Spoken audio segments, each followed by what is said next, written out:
वज़ीर-ए-आज़म की कुर्सी पर कौन बैठेगा? इत्तेहादी हुकूमत साजी का फॉर्मूला तय ना पा सका। पीपल्स पार्टी तहरीक इंसाफ से राबता करेगी या नून लीग से ही हाथ मिलाया जाए? पीपल्स पार्टी की सीईसी बैठक आज फिर सजेगी। तजावीज़ की रोशनी में हतमी फैसले का ऐलान किया जाएगा।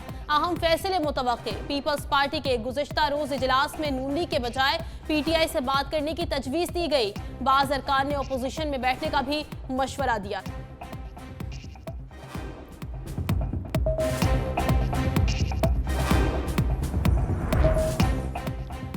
इक़्तिदार के लिए सियासी जंग। मुत्तहिदा का वफ्द भी आज इस्लामाबाद पहुंचेगा। मुस्लिम लीग नून, काफीक और JUI-FE की क़यादत से मुलाकात होगी।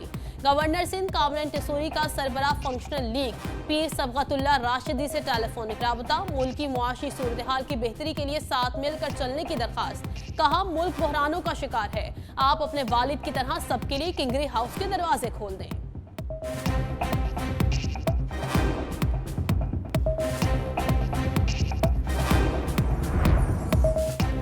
एहतजाज करें या हुकूमत का हिस्सा बने, JUI-FE अपना फैसला आज करेगी। मौलाना फजल रहमान की ज़ेरे सदारत पार्टी की मरकजी मजलिस आमला का इजलास आज होगा। JUI को इंतखाबी नताइज पर भी शदीद तहफ़्फ़ुज़ात। ज़राए के मुताबिक मजलिस आमला अपोजिशन में बैठने का फैसला भी कर सकती है। इजलास में तमाम ऑप्शंस पर गौर होगा।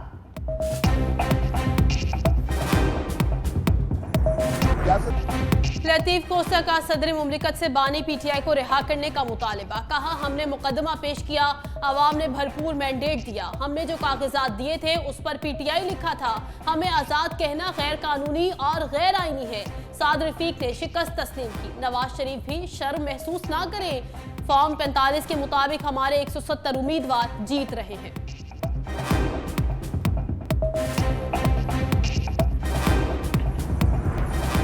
आरओज और DROs ने अवामी मैंडेट पर डाका डाला। रहनुमा PTI तैमूर सलीम झगड़ा ने इलेक्शन कमीशन को खत लिख दिया। कहा, हमारे पोलिंग एजेंट्स को नताइज की तैयारी के दौरान बैठने की इजाजत नहीं दी गई। नून लीग के उम्मीदवारों ने खुद साख्ता फॉर्म 47 जारी किए। इलेक्शन कमीशन तमाम बेकायदगियों का नोटिस ले।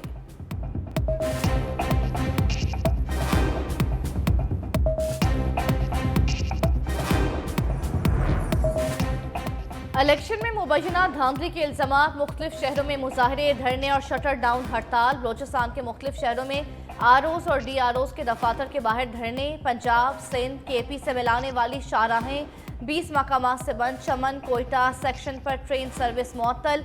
सिंध में सक्खर, हैदराबाद, कनकोट, नौशहर, फिरोज समेत कई मकामात पर एहतजाज। शुमाली वज़ीरिस्तान में भी रोड्स ब्लॉक।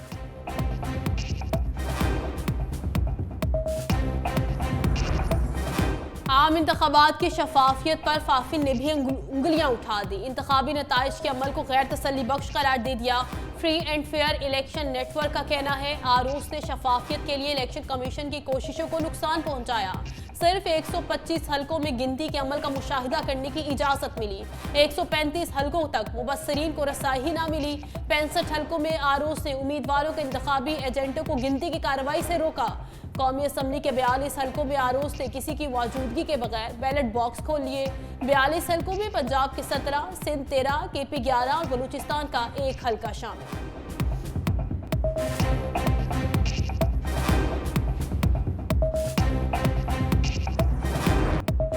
इलेक्शन शफाफ, धांधली हुई, ना इंटरनेट बंद किया गया। निगरान वज़ीर-ए-आज़म अनवारुल हक काकड़ ने सब अच्छा की रिपोर्ट दे दी। बोले, हर पार्टी को लेवल प्लेइंग फील्ड मुहैया की गई। अगर धांधली हुई तो राना सनाउल्लाह, साद रफीक और जावेद लतीफ जैसे अहम नून लीग की रहनुमा कैसे हार गए? पूछा, अगर धांधली हुई तो खैबर पख्तूनख्वा में आज़ाद उम्मीदवार कैसे जीत गए? बोले, किसी के कहने पर धांधली की तहकीकात नहीं कराई गई। जरूरी समझा तो ये फैसला खुद करेंगे। मुबैना धांधली के खिलाफ एहतजाज पर बोले, क्या किसी मुल्क में 50 क्लाशनकोव के साथ एहतजाज होता है?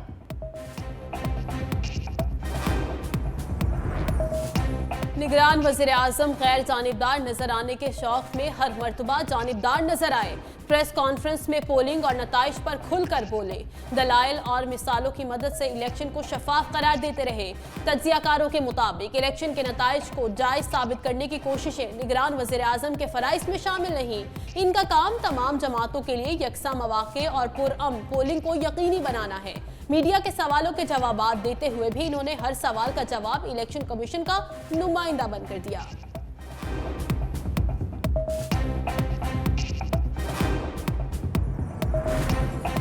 खैबर पख्तूनख्वा में वज़ीर आला की कुर्सी पर कौन बैठेगा? तहरीक इंसाफ का अहम इजलास जल्द मुतवक्के। वज़ीर आला खैबर पख्तूनख्वा के नामों पर गौर होगा। वज़ीर आला के लिए डॉक्टर अमजद अली, मुश्ताक गनी और अली अमीन गंडापुर मजबूत उम्मीदवार।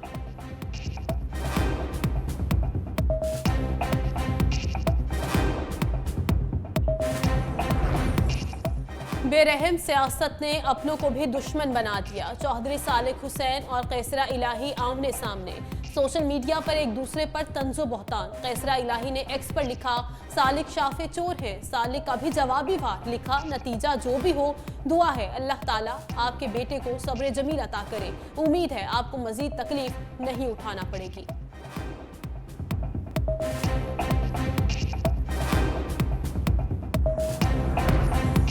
सियासी अदम इस्तेहकाम में स्टॉक मार्केट भी डगमगा गई। कारोबारी हफ्ते के दूसरे रोज भी शदीद मंदी।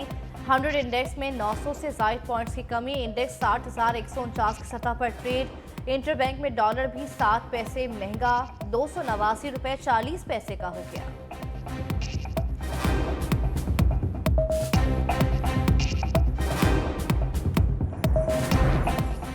महंगाई के मारों के लिए बुरी खबर। पेट्रोलियम मसनूआत की कीमतों में फिर इजाफे का इम्कान। डीजल की कीमत में 7 से 8 रुपए फी लीटर इजाफा मुतवक्के। पेट्रोल की कीमत बरकरार रखने का इम्कान। लाइट डीजल ऑयल की कीमतों में भी 2 से 3 रुपए फी लीटर इजाफा हो सकता है।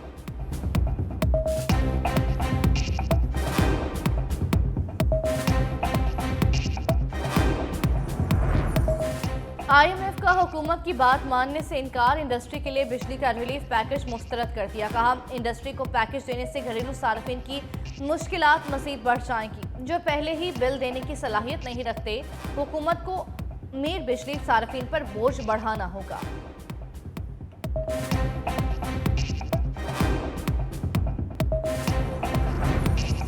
पैसे लेकर नौकरी ना देने का इल्जाम। फवाद चौधरी की जमानत मंजूर। District and session court Islamabad के सिविल जज सुहेल ने महफूज फैसला सुना दिया।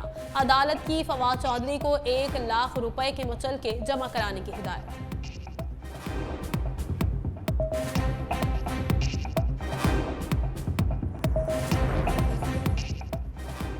दादू से नौ मुंतखब MP अब्दुल अजीज जुनेजो इंतकाल कर गए। कराची के निजी अस्पताल में ज़ेर इलाज थे। इंतखाबी मुहिम में भी हिस्सा नहीं ले सके थे। अब्दुल अजीज जुनेजो पीपल्स पार्टी की तरफ से PS 80 से कामयाब हुए थे।